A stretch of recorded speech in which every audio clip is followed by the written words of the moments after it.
రక్తము రక్తము రక్తము యేసు రక్తము రక్తము రక్తము అమూల్యమైన రక్తము నిష్కళంకమైన రక్తము అమూల్యమైన రక్తము నిష్కళంకమైన రక్తము యేసు రక్తము రక్తము రక్తము యేసు రక్తము రక్తము రక్తము ప్రతి ఘోర పాపమును కడుగును మన యేసయ్య రక్తము ప్రతి ఘోర పాపమును కడిగెను మన యేసయ్య రక్తము బహు దుఃఖములో మునిగెనే చెమట రక్తముగా మారెనే బహు దుఃఖములో మునిగెనే చెమట రక్తముగా మారెనే యేసు రక్తము రక్తము రక్తము యేసు రక్తము రక్తము రక్తము యేసు రక్తము రక్తము రక్తము యేసు రక్తము రక్తము రక్తము హల్లెలూయా. చప్పలు కొడదాం అందరూ. సమయంలో వాక్యం మనం విందాం. సహోదరు లక్ష్మి దేవుని యొక్క వాక్యాన్ని చదివి వినిపిస్తుంది. యోహాను సువార్త 19:30.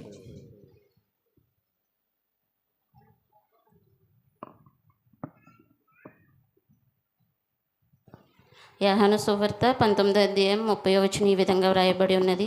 యేసు ఆ చిరకపుచ్చుకుని సమాప్తమైనదని చెప్పి తల వంచి ఆత్మను అప్పగించెను. ఈ పరిశుద్ధ వాక్యం దేవుడు దీవించును గాక. మా చప్పలు కొట్టండి రా. స్తోత్రం దేవా, స్తోత్రం స్తోత్రం స్తోత్రం స్తోత్రం తండ్రి. మహాపరుల మహోన్నతుడైన తండ్రి, నీ పరశునామాలకు లెక్కలేని స్థుతులు స్తోత్రం తెలుసుకుంటున్నాను ప్రభా. నీ స్తోత్రం ప్రభా. ఇదిగో నా ప్రభా, మరి మధ్యాహ్న కాల సమయంలో ప్రభా, ఇదిగో నేను మేమందరూ ఇలా కూడుకుంటాక తండ్రి నువ్వు ఎంతో కృపదయ చేసిన నీ వందనాలు దేవా, స్తోత్రాలు ప్రభా. ఇదిగో నేను సిలువ పైన తండ్రి నీ సిలువలో మాట్లాడి 7 మాటలకి ప్రభా, ఇదిగో నేను బిడ్డలకి సిద్ధపడగా తండ్రి నీ కృపదయ చేసిన వందనాలు ప్రభా. మరి ఇదిగో నేను వెంకటరావు అయితే నిలబడి తండ్రి ఈ మాట్లాడుతున్నా తండ్రి ఆ బిడ్డకి ఎంతగానో నీ కృప దయచేయండి ప్రభా. నీ బలం శక్తి దయచిపోయింది ప్రభా. ఆ బిడ్డకి నీ ధైర్యం దయచేయమని దేవాని స్తోత్రం తండ్రి. ఇదిగో నా ప్రభా, మరి బిడ్డలు మాట్లాడిన బిడ్డలు అందరినీ ఒకసారి జ్ఞాపకం చేసుకుని ప్రభా, బిడ్డను దీవించండి, ఆశీర్వదించండి ప్రభా. నీ కృపతో మన వేసినామని అడుగుతున్నాను నా పరమ తండ్రి.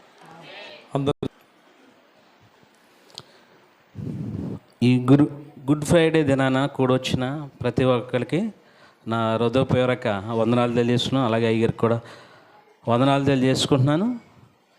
మరి ఇవాళ మనం చాలా ఆనందంగా ఉండాలి. అయితే నాకు ఎవరిలో ఆనందం అనేది కనబట్టలేదు.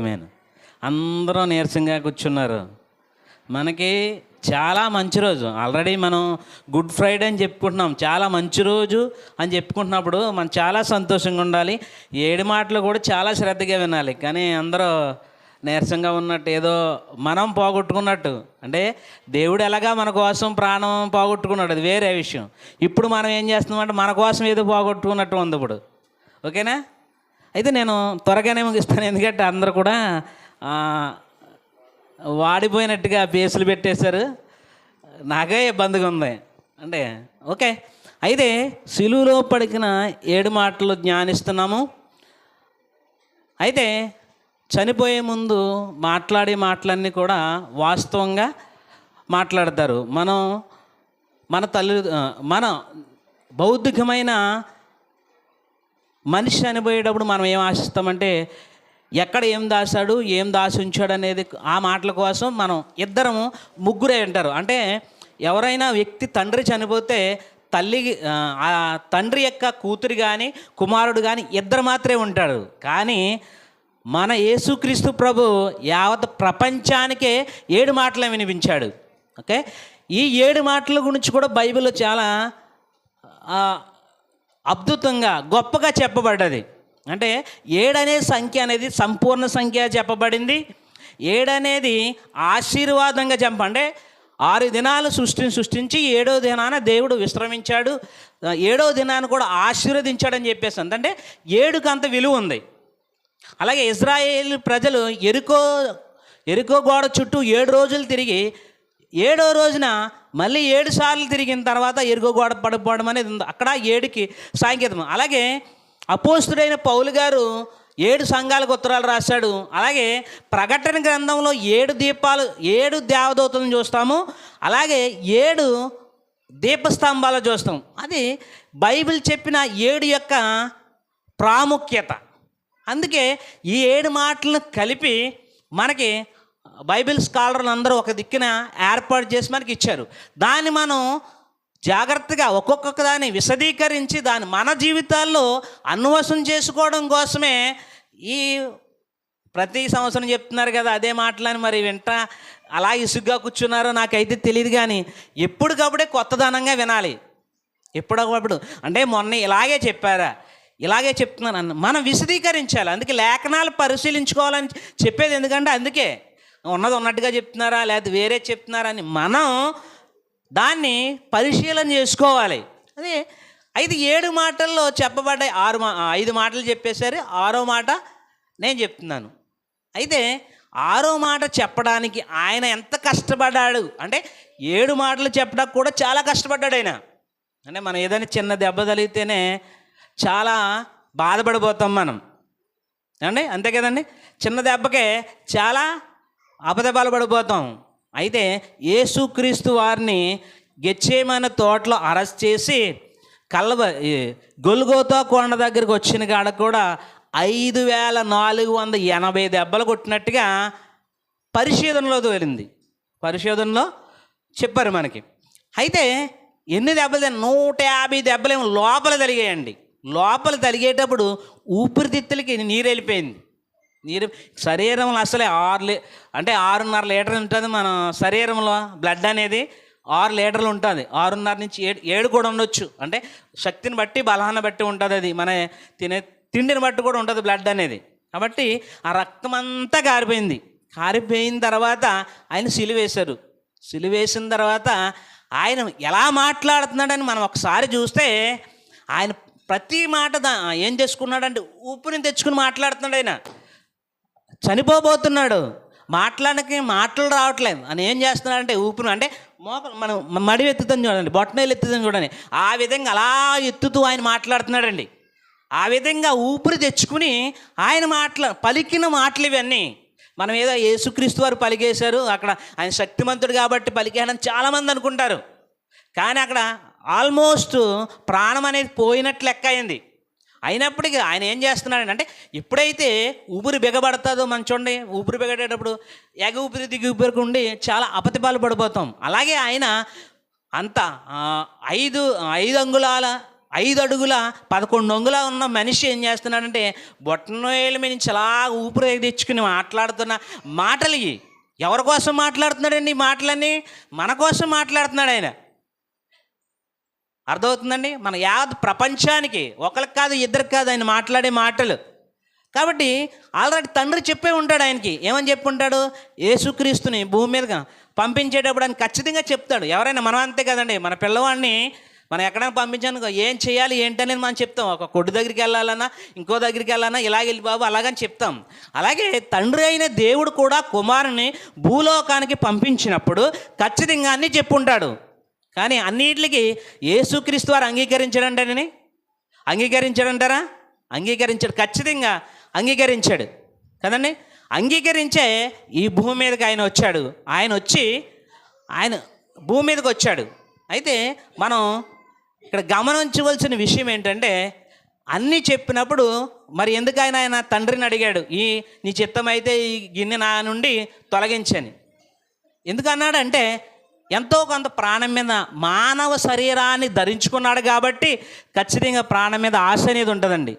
ఆ ఆశ కోసం అడుగుండొచ్చు, అంతేగాని దేవుని చిత్తం నెరవేర్చలేక కాదు అని అర్థమైంది. అంటే మనం ఎవరైనా నిలబడతారు అంటే మనం చాలా అలసిపోయి వచ్చి ఉంటాను. మన అబ్బాయి పక్కనే ఉన్నాడు అనుకోండి, మా అబ్బాయి పక్కన ఉన్నాడు, నేను చాలా అలసిపోయి వచ్చాను అనుకోండి, ఒరే గ్లాసు మంచినీళ్ళు అంటే ఇస్తాడండి. ఇప్పుడు ఎవడో నువ్వే తెచ్చుకో కావాలంటే అంటాడు. అటువంటి సమయంలో ఏం చెప్తున్నాడు, ఇవన్నీ కూడా కుమారుడికి చెప్పున్నాడు. అంటే నువ్వు వెళ్ళిపోయి ఖచ్చితంగా మరణించాలని చెప్పుంటాడు. ఆయన దానికి యేసుక్రీస్తు ప్రభు ఖచ్చితంగా అంగీకరించాడు. అంగీకరించితే ఏం చెప్పుంటాడంటే మనం చూసినట్లయితే ఆయనకు ఒక మాట చెప్పుంటాడు, నువ్వు ఒక్కడో చనిపోతే నీకు అనేక మంది అన్నదమ్ములు, అనేక మంది అక్క చెల్లెలు వస్తారు అనే మాటకి ఆయన లొంగుంటాడని నేను అనుకుంటున్నాను. ఖచ్చితంగా ఆయన అనేక మంది, నువ్వు ఒక్కడవైతే అనేక మందిని కూడా వస్తారు నీ మార్గం ద్వారా ఇక్కడికి నా దగ్గరికి, నీ అన్నదమ్ములు నీ అక్క చెల్లెలు వస్తారని చెప్పుంటాడు. అలాగే ఒక ఆయన మనకి రీసెంట్గా ఒక ఆయన కూడా తన కుమారుని చంపేసుకున్న ఒక ఆయన, ఎవరికైనా తెలుసండి? ఎవరికైనా? ఒక ఆయన మన కోసం కొడుకును కూడా చంపేసుకున్నాడు. మన తండ్రి అయిన దేవుడు ఎలాగైతే తన కుమారుని చంపేశాడో మన కోసం, అలాగే ఒక ఆయన చంపేశాడు. ఎవరికైనా తెలుసండి? పండగలా చేస్తారు జనాలు, మనమే చేస్తామనుకోండి. అగ్రకులాల ఈ చేయరు, మనమే చేస్తాం. డాక్టర్ బిఆర్ అంబేద్కర్ ఆయన లండన్ కేంబ్రిడ్జ్లో చదువుతున్నప్పుడు తన భార్య కొంత అమౌంట్ అనేది పంపుతూ ఉండేది.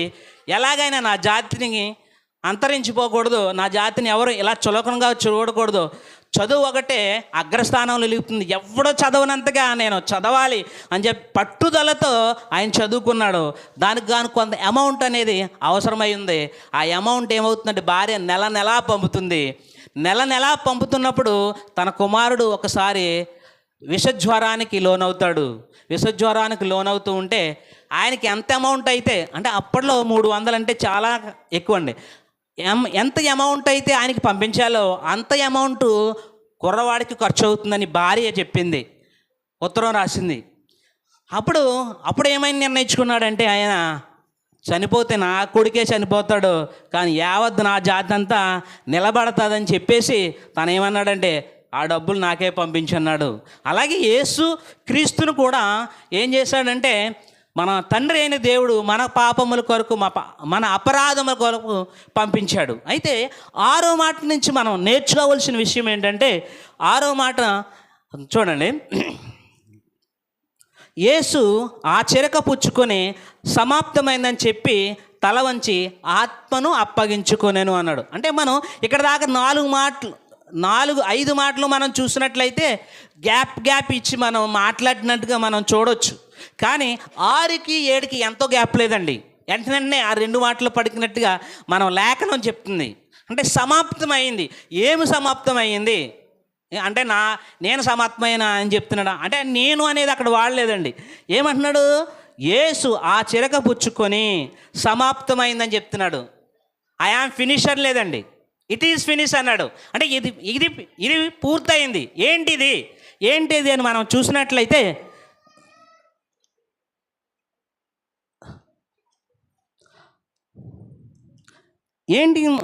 ఏమి సమాప్తమైందని చూసినట్లయితే తండ్రి చిత్తం సంపూర్ణంగా నెరవేర్చినట్టుగా మనం చూస్తాం. అంటే ఇక్కడ శిష్యులు మాట్లాడుకున్నాడు. యోహాను సువార్త 4వ అధ్యాయం 34వ వచనం చూసినప్పుడు శిష్యులు సంభాషణలో చెప్తుంటాడు, నా తండ్రి చిత్తం నేను నెరవేర్చడం నాకు ఆహారమైంది. మనం శారీరక సంబంధమైన ఆహారం తీసుకుంటాం, ఆయన అలా కాదు, తండ్రి చిత్తాన్ని ఆహారంగా తీసుకున్నాడు. ఆయన తండ్రి చిత్తాన్ని సంపూర్ణంగా నెరవేర్చాడు. అర్థం అంటే సంపూర్ణమైన వాడాడు. అక్కడ పూర్తిగా అంటే వేరు, సంపూర్తిగా అంటే వేరండి. అంటే ఏది కూడా నెరవేర్చకుండా లేడండి. అంటే యోహాను సువార్త 4:34 నుంచి మనం ఏం చెప్పొచ్చు అంటే తండ్రి చిత్తమును సంపూర్తిగా నెరవేర్చడని మనం చెప్పొచ్చు. అలాగే రోమాపత్రిక 10:4 చూస్తే ధర్మశాస్త్రాన్ని అంతటిని అంటే 603 ఆజ్ఞలను తీసుకొచ్చాడు ఆయన. 603 ఆజ్ఞలను కూడా అంటే పాత నిబంధనలో ఉన్న ధర్మశాస్త్రంలో ఉన్న 613 ఆజ్ఞల్ని చూసా తప్పకుండా ప్రతిదాన్ని కూడా నెరవేర్చాడు. ఎందుకు నెరవేర్చాడంటే మనం ఆల్రెడీ ముందు మన అయ్యగారు అబ్బాయి గారు చెప్పారు మనకి ఇన్ని బలులు ఉన్నాయని. అవన్నీ కూడా నామకార్థం అక్కడికి. అంటే ఆ బలుల ద్వారా పాపం కప్పబుచ్చుబడుతుంది అంతే. అక్కడికే మళ్ళీ మామూలే పాపం చేయటం, మళ్ళీ బలి ఇవ్వడం, మళ్ళీ పాపం చేయడం, మళ్ళీ ఇది ఎంతవరకు కరెక్ట్ అండి? ఇలా చేస్తున్నారని చెప్పేసి తండ్రి అయిన దేవుడు మన పాపములన్నిటిని క్షమించడానికి పరిపూర్ణంగా మనల్ని మారు మనసులకు పరిశుద్ధంగా తీసుకురావడానికి ఏం చేశారంటే తన కుమారుని మనకు అది ధర్మశాస్త్రాన్ని కొట్టివేయడం అంటే అది అంతే. 606 నెరవేర్చి, మామూలుగా కాదండి, 613 ఆజ్ఞల్ని కూడా నెరవేర్చి యేసుక్రీస్తు వారు ధర్మశాస్త్రాన్ని అది సంపూర్ణంగా నెరవేర్చారండి. అది రెండోదిగా. మనం మూడోదిగా చూసినట్లయితే ఎపిసి పత్రికలో మనం చూసినట్లయితే 1:7 చూసినట్లయితే విమోచన క్రైదనం రక్తం దించాడు మన పాపముల కొరకు, మన అపరాధముల కొరకు రక్తాన్ని విమోచించడానికి, మనల్ని రక్షించడానికి ఆయన ఏం చేశాడంటే అండి, సమాప్తమైంది అన్నాడు, నెరవేర్చాడు. తర్వాత మొదటి పేతురు పత్రిక 3:19 మనం చూసినట్లయితే ఆత్మ విషయంలోను బ్రతికింపబడి పాపం విషయంలోను ఒక్కసారే శ్రమ పొంది, అంటే ఆయన చాలా శ్రమలు పొందాడని. మనమంటే శ్రమ పొందలేదు, మనం పొందామండి, ఏ శ్రమ పొందలేదు. శ్రమ పొందినా పొందకపోయినా చాలా బాధపడిపోతాం. మనం మందిరానికి రావాలంటే శ్రమ పడిపోతాం, వచ్చి ఆరాధించాలంటే శ్రమ పడిపోతాం. ఇవన్నీ మన శ్రమలు అయ్యి, బౌద్ధికమైన శ్రమలు అని. కానీ ఆయన అలా కాదండి, శ్రమ ఒక్కసారి పడినట్టుగా మనల్ని ఒక శ్రమలోకి తీసుకొచ్చేసాడు. అన్ని శ్రమలు లేకుండా అన్ని పాపాలకి ఒకే మాటతో సమాప్తం చేశాడు. అన్నిట్లు కూడా సమాప్తం చేసేసాడు. కానీ ఈ విధంగా యేసుక్రీస్తు ప్రభువారు తన ఆత్మను వెంటనే ఏం చేశాడంటే తండ్రికి అప్పగించుకున్నాడు. అయితే ఈ విధంగా మనకి తండ్రి చిత్తాన్ని నెరవేర్చాడు, ధర్మశాస్త్రాన్ని సంపూర్ణంగా నెరవేర్చాడు, విమోచన క్రైదానాన్ని ఇచ్చాడు, ఆత్మ విషయంలోనూ బ్రతికించాడు, పాపము కూడా మనని శ్రమగా మనల్ని విముక్తిని చేశాడు. ఈ విధంగా మనం 6వ మాట నుంచి మనం నేర్చుకోవాల్సిన విషయాలు. కాబట్టి ఇటువంటి ప్రతి విషయాన్ని మనం నేర్చుకుని మన జీవితాల్లో అన్వేషించుకుంటూ ముందుకు సాగుతూ తోటివారిని కూడా మన బాటలో నడిపించాలని నన్ను నేను హెచ్చరించుకుంటూ మీకు కూడా ఈ విషయాలను అన్వేషించి మీరు కూడా మీ జీవితాల్లో అన్వేషించాలని ఈ చక్కని అవకాశాన్ని నాకు ఇచ్చిన దైవజనులకు అలాగే మీకు సంఘానికి అందరూ కూడా నా ప్రత్యేకమైన వందనాలు తెలియజేసుకుంటూ నేను ఈ మాటలు ముగిస్తున్నాను. తండ్రి కుమారుడైన క్రీస్తుకు అప్పగించిన పని సమాప్తం చేశాడు. ఆయన శిలువలో ప్రాణం పెట్టేంత వరకు ప్రతి పాపి తన పాప క్షమాపణ కొరకు బలర్పించాల. కానీ ఇక బలులు అర్పించవలసిన అవసరం లేదు. కోడిని కొయ్యక్కర్లద్దు, గొర్రెని కొయ్యక్కర్లద్దు. మనందరి కొరకు ఏకైక బలి ఎవరంటే యేసయ్యే బలి అయిపోరు. కాబట్టి అప్పటి వరకు ఉన్నటువంటి బలులన్నీ కూడా సమాప్తం చేయబడి తండ్రి తనకు అప్పగించిన పనిని సంపూర్తి చేశారు. దేవునికే మహిమ కలుగును గాక. చివరి మాట